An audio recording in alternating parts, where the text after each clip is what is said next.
एक सुबह भोलू बीगल घूम रहा था। तभी उसने पास के जंगल से एक अजीब सी चमक आती देखी।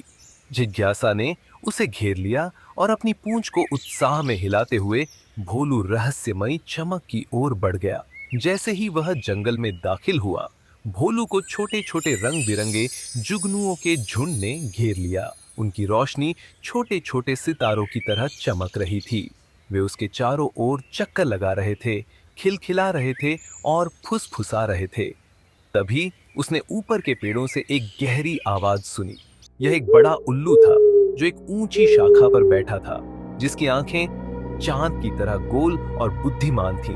भोलू बहादुर बीगल, उल्लू ने कहा, हमारा जादुई जंगल अपना जादू खो रहा है।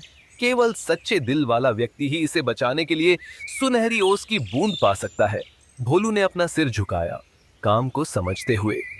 दृढ़ निश्चय के साथ भौंकते हुए वह जुगनुओं के मार्गदर्शन में चल पड़ा, जिन्होंने अपने चमकते शरीर से रास्ता रोशन कर दिया।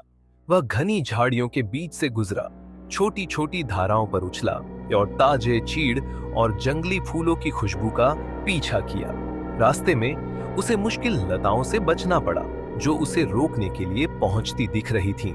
आखिरकार कई मोड़ और घुमावों के बाद घाटी के बीच में एक पत्ते पर सुनहरी ओस की बूंद पड़ी थी, जो एक छोटे सूरज की तरह चमक रही थी।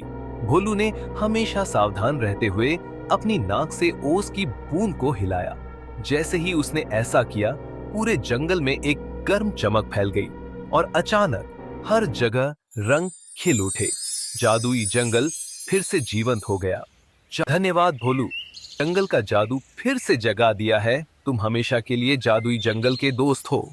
जुगनू उसे खुश करते हुए वह अपने अगले रोमांच के लिए तैयार होकर घर वापस चला गया।